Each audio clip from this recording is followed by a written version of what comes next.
Hello everyone, my name is Welly. I'm a senior technical trainer from AWS Training and Certification team. We welcome you to this particular session, Introduction to Serverless Computing and AWS Lambda. This session is intended for you to understand a little bit more on what serverless computing is, and we want to introduce you with AWS Lambda, our important compute service that builds serverless applications around the world. Let's get started with, what is serverless computing? If you want to compare it with a traditional on-premise deployment, serverless deployment approach allows you to build and run the applications without the need to think about the servers. Activities such as provisioning the servers, updating the operating system, installing the security patch will no longer be required. In turn, your software programmers and developers can really focus on building and deploying their apps instead of being caught up in managing and operating servers in their data centers. Since we are removing away the server management and server monitoring tasks from you, we will reduce the overhead of your team, where now the developers in your organizations will gain more time. They will have more energy to develop any type of applications, starting with front-end or even back-end services. At the end, your team will finally produce great products that are scalable and reliable. What does it mean then for the customer who adopts the serverless approach in their business applications? We are looking here, there are 4 key characteristics that shows the benefits of serverless computing. At first, we are going to get an advantage with the server management responsibilities be taken away in the serverless world. We will no longer be required to provision the server, and there is no need to perform any activities related to managing the host, your server, patching the host, and performing any tasks at operating system level again. Next, we have scale with usage. Commonly, the developers in a serverful world need to be worried about how many total requests can be served throughout the day, week, or even months. In the peak situation that happened all of a sudden, the capacity team need to think hard on how quickly their system can cope. In the serverless platform, during the periods of extremely high demand, it can easily scale to tens of thousands concurrent requests very, very quickly in order to respond for that incoming load. So how we control the capacity in the serverless platform? Rather than adjusting the units of individual servers, we are adjusting the capacity through toggling the units of consumptions. For example, throughput consumptions or memory consumptions. Until today, the customers are still facing the challenges on the resources capacity planning, where they usually provision the server way above their true utilizations. It creates the situation where the CPU is idle for about 70 to 80% all the time, and you can see that those are wasted spending resources, isn't it? As a benefit of serverless approach for this particular challenge, you will never pay for idle anymore. Using serverless platform, you will only be charged per usage by using the pay-for-value billing model. Lastly, the benefits that we will get, serverless applications have built-in availability and fault tolerance. Since here in AWS, we have a concept to build the resources across different availability zones in the regions. We want to do that because we want to achieve the redundancy. We want to achieve high availability and fault tolerance solutions. In the serverless platform, you don't have to architect your system because these capabilities in the serverless platform running the application will provide them by default. It will inherit the cloud global infrastructure resources with high availability built in place. Looking at the success of many companies that using our serverless services on their business for different purpose, now I would like to share with you a common use case that we have seen across those companies on how AWS services are integrated and building the modern serverless applications. First, We have web application use case. We are seeing a lot of companies today looking at the new wave of front-end technologies. So things like React, Vue, and Angular are really a great example of framework to build a single static website. So standard, simple until a complex web applications, those behind the scenes, we can see that services such as AWS Lambda and API Gateway are working together to power up the business logic of your web apps. The second common use case we are seeing is the serverless deployment in the backend microservices processing. Usually, this is part of the larger architecture to support your organization business flow. Again, the serverless backend logic will use AWS Lambda that really play important role to handle the requests from your web, your mobile, and also the devices from your IoT device communications. Next in line, we have data processing use case. Let's take an example of photo sharing applications. As soon as the images are uploaded, the photos are uploaded to our storage service, Amazon S3 bucket, the event of uploading these objects triggers AWS Lambda in real time. And the function will run the code to resize the pictures. So the picture is automatically resized into a web, a mobile, and tablet format, and we will distribute this in a massive way. Other solutions in data processing are stream analytics, for example, the companies that collecting big information from the ads, click tracking from the website, and many more on batch processing and machine learning use case. Speaking of chatbots, they change how the interaction externally between the consumer and help desk support nowadays. These chatbots are all being powered by serverless apps as well. The waiting time in the call center will be reduced, and we are also seeing companies deploying chatbots for internal tools.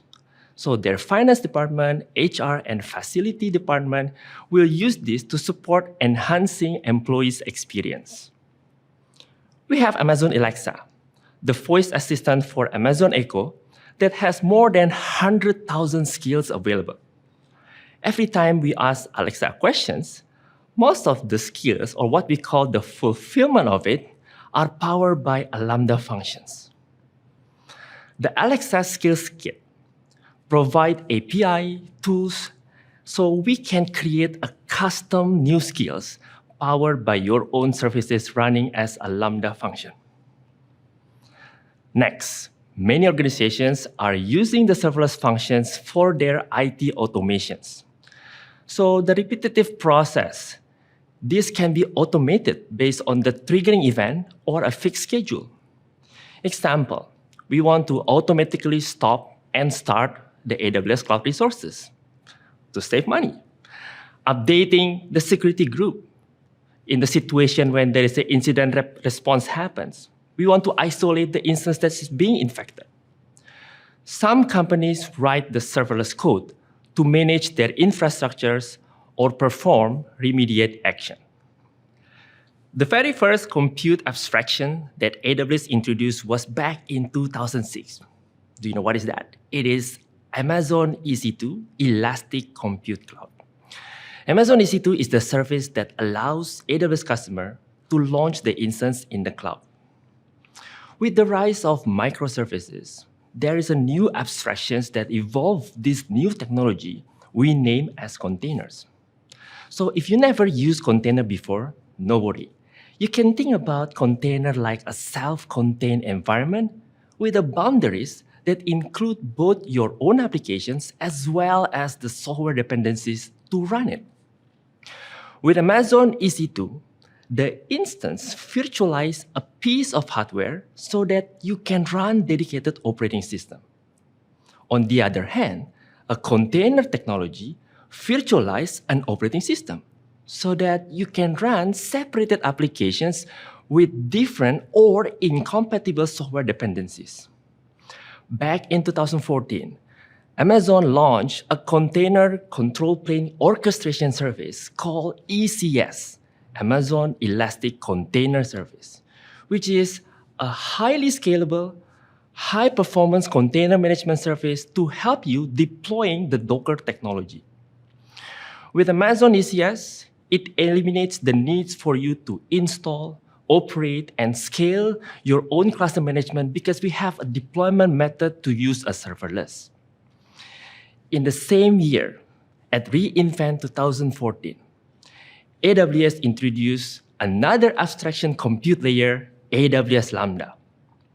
So Lambda is an execution environment that allows you as a customer to run a single function. So instead of having to manage running a full-blown OS instance to run your code, having to track all software dependencies in a user-built container just to run your code, AWS Lambda service allow you to upload the code and let AWS figure out how to run it at scale. We encounter on these evolutions that the higher you go in the abstraction level, the more cloud provider can add value and offload the consumer from non-strategic activities. Modern applications are built strongly using a strategy that prioritizes the adoptions of serverless service. In AWS, we provide a fully managed service that you can use to build and run serverless apps. Take a look at all of these lists of services. You can see here, we developed this service into layers, from compute, application integration with API, proxy, inter-process messaging, as well as data store layer with storage and database category. We can consider to get into this service when you start and initiating your first serverless project. For example, I want to deploy API gateway for my front door applications with Lambda integrations. What about achieving asynchronous messaging using Amazon SQS?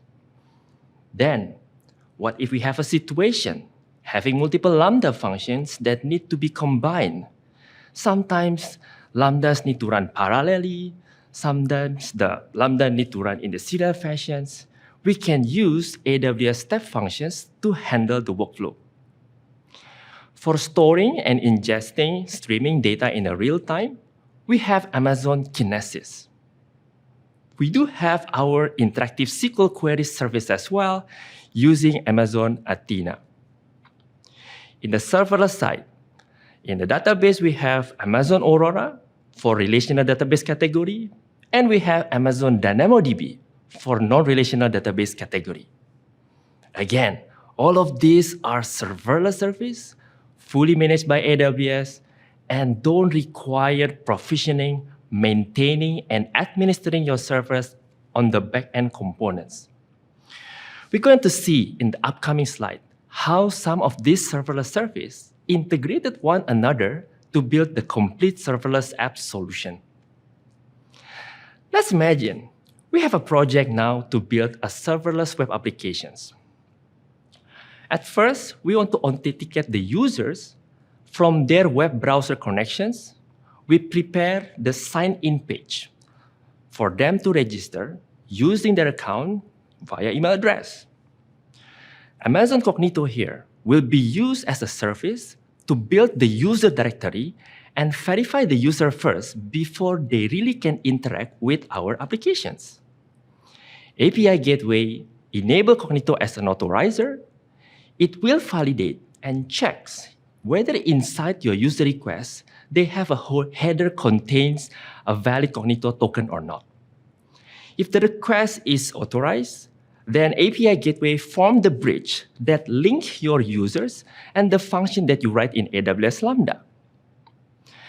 Amazon API Gateway acts as the front door for your logic tier, but now you need to execute this logic behind those APIs.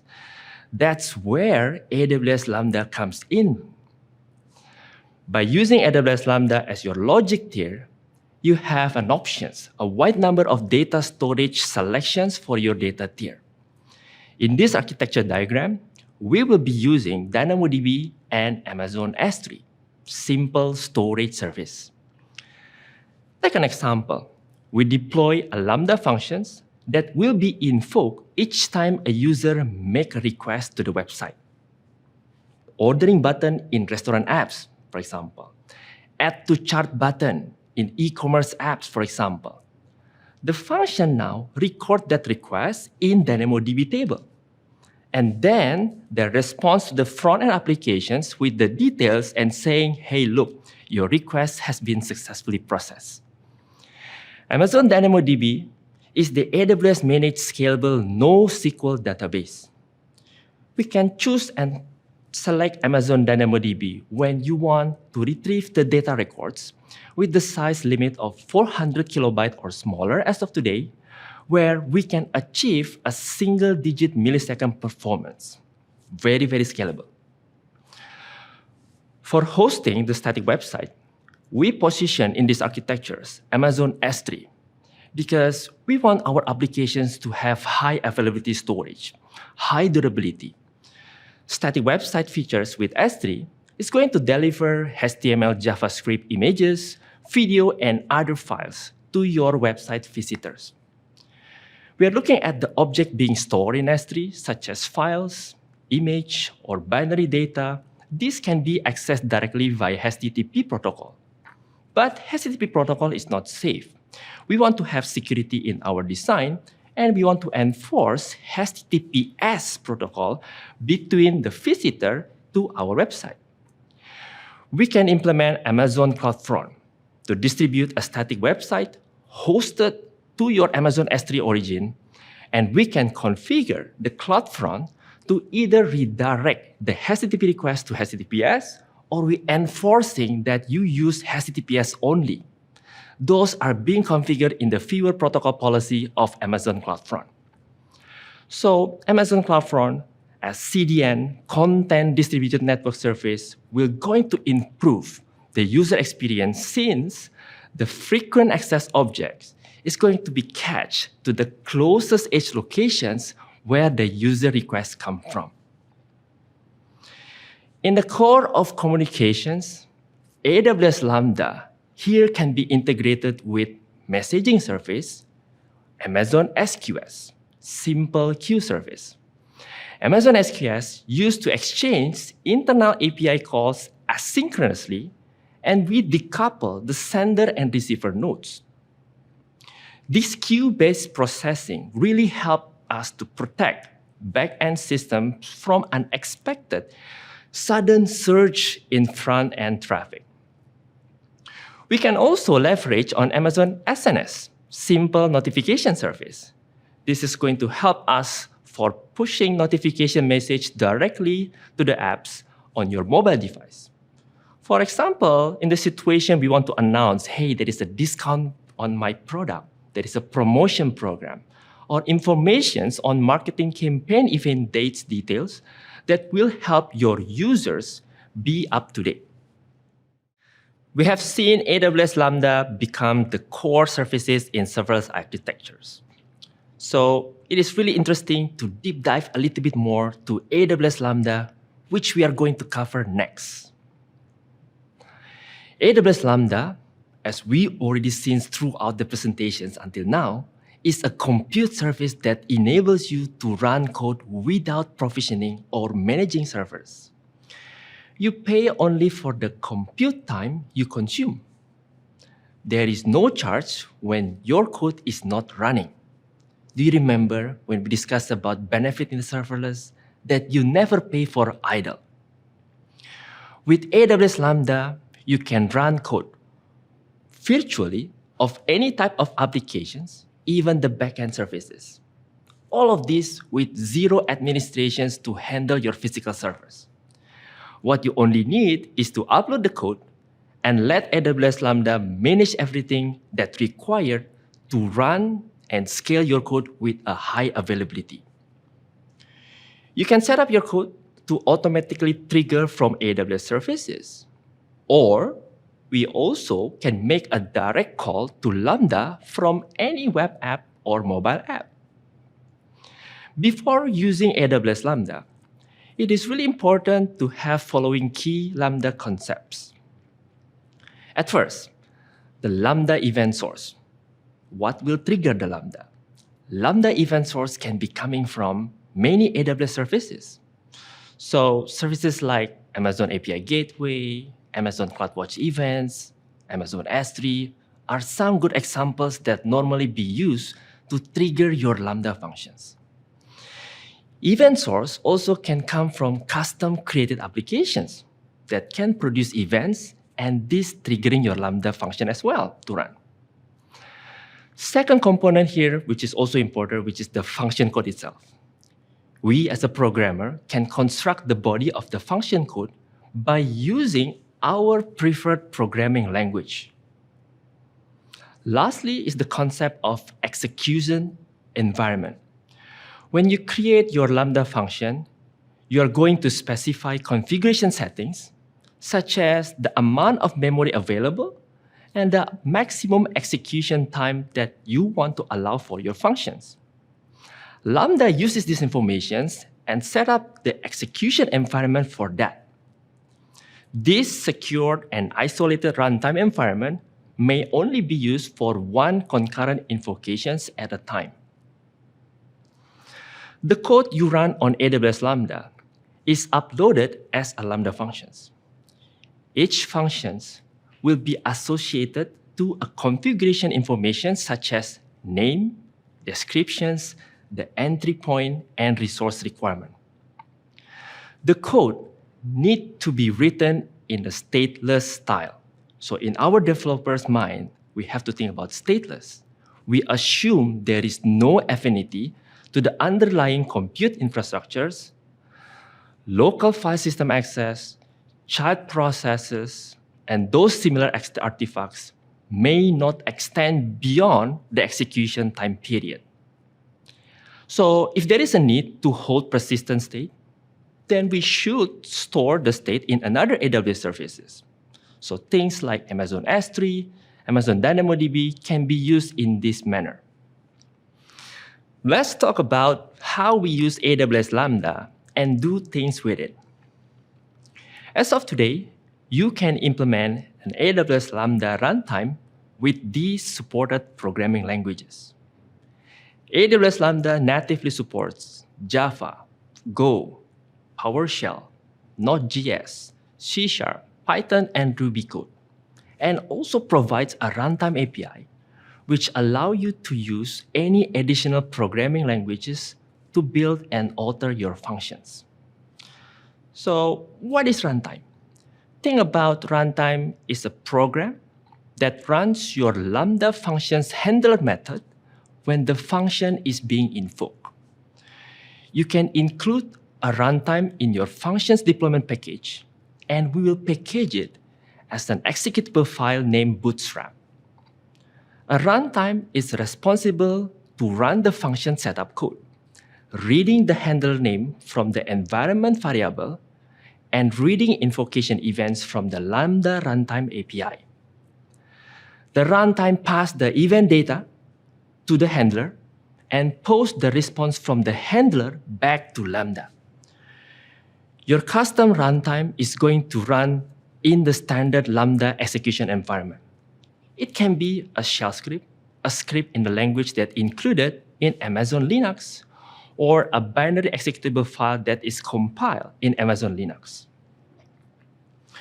With Lambda, you will define how Lambda will provision the compute resources for you. This is about the amount of memory that you want to allocate for the functions. As of today, we support everything from 128 megabytes all the way up to 10 gigabytes. With the amount of memory allocation that you put in, you also bring around the proportion amount of CPU and networking resources, which means Lambda allocates CPU and other resources linearly in proportion to the amount of memory that you configured. For illustrations, example, we tune 3 gigabyte memory allocations, you will get 2 virtual CPU core for your functions.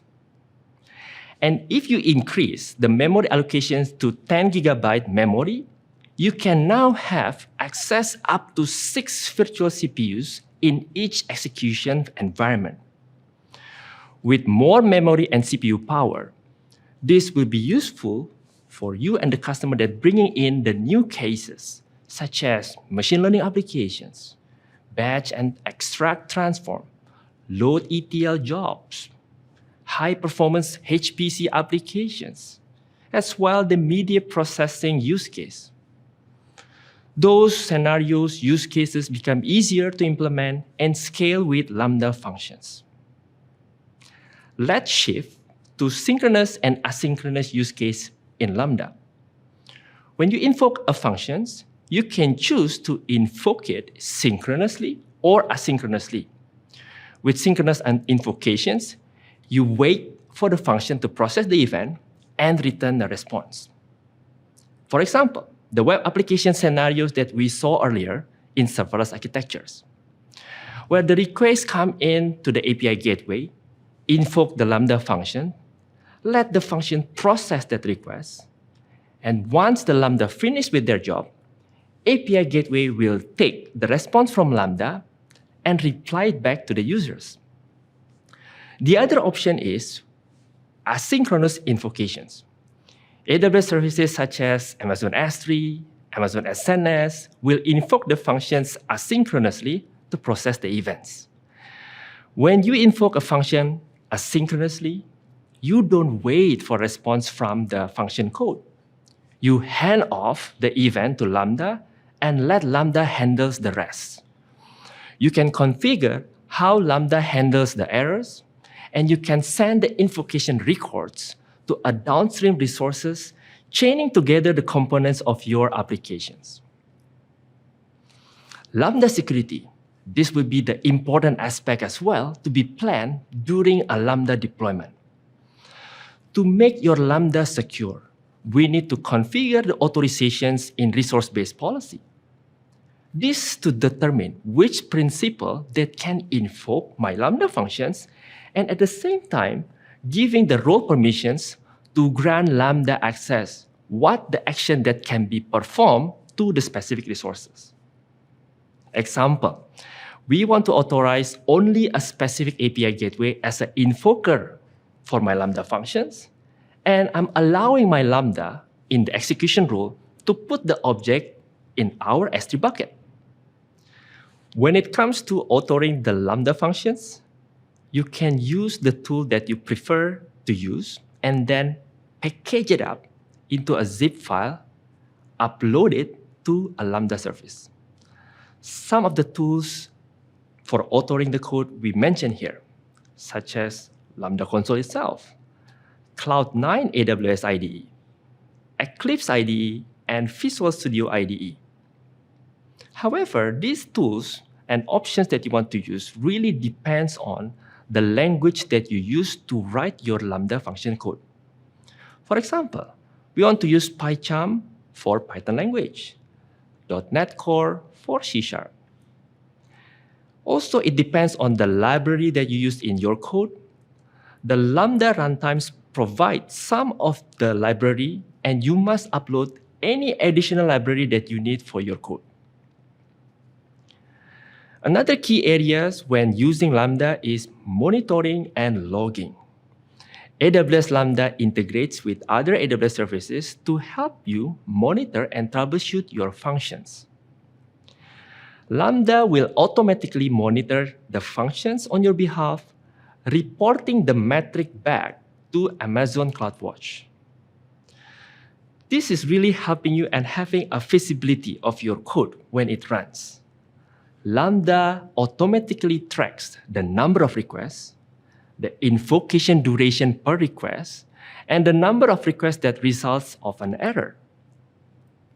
The logs itself will be streamed to the CloudWatch log groups, and that will give us more visibility on which line of the code that has a problem during executions.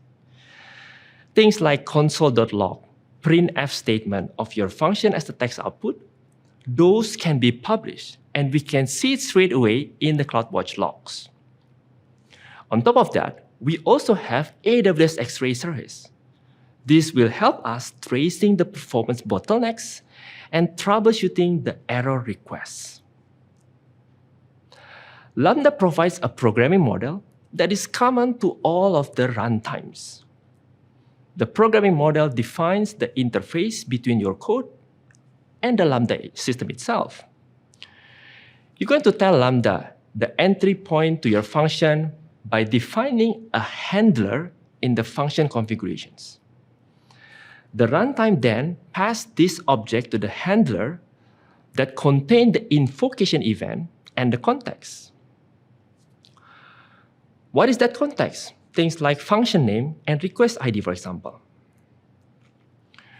When the handler finishes processing the first event, the runtime will send another one.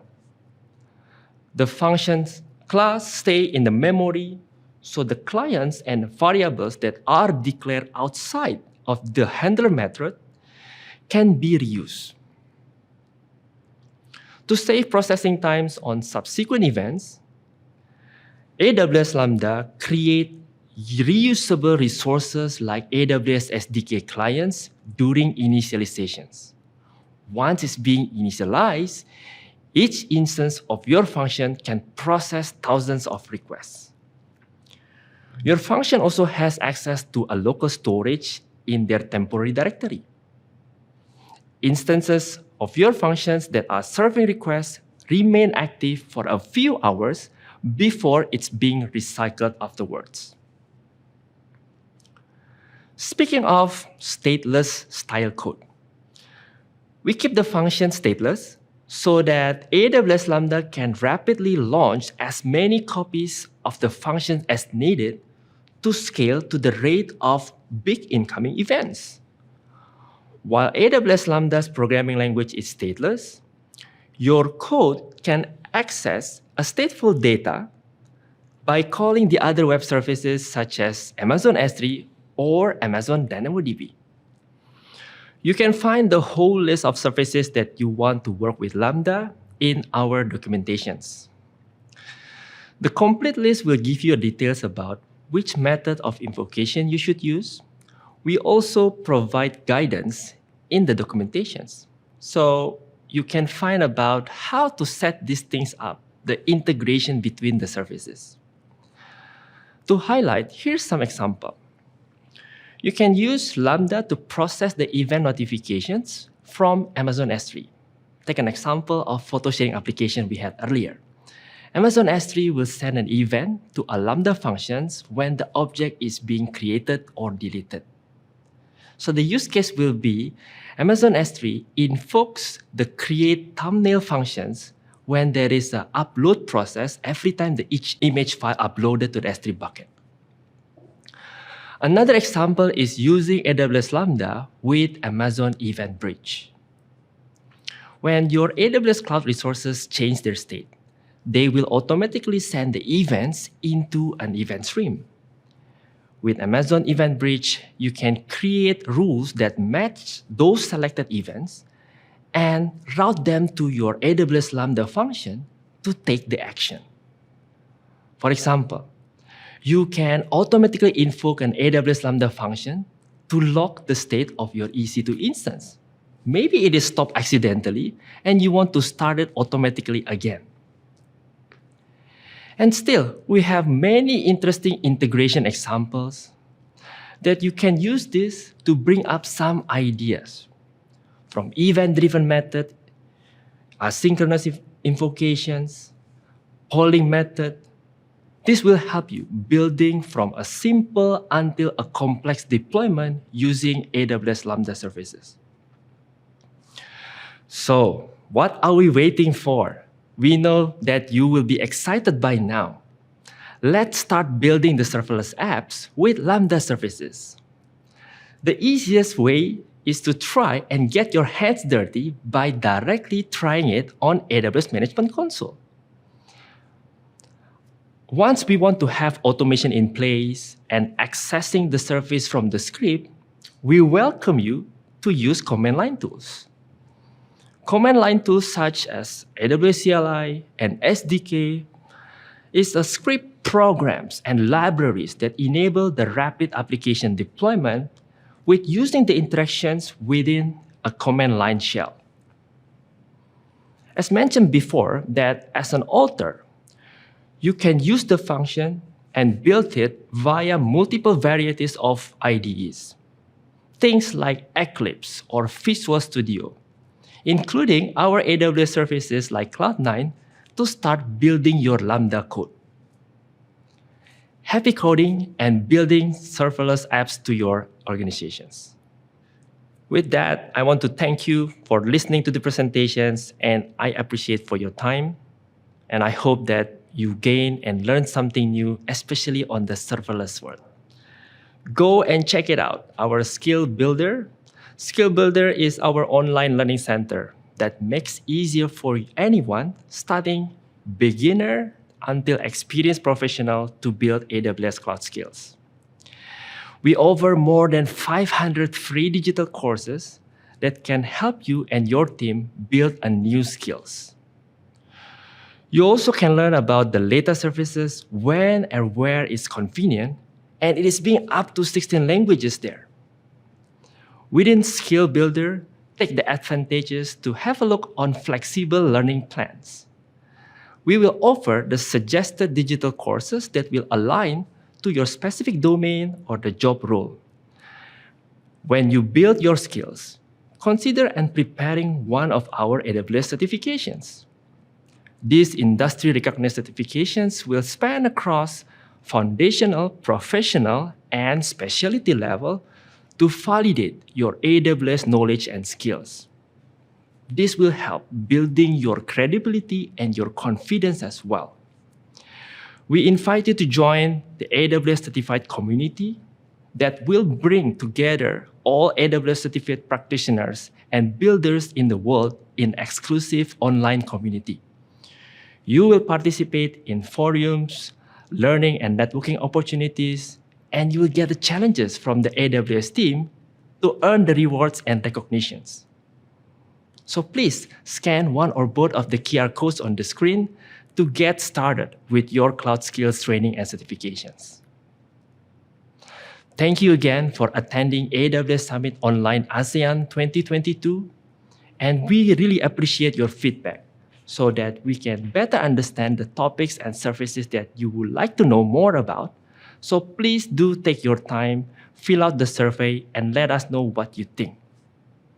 See you in another session.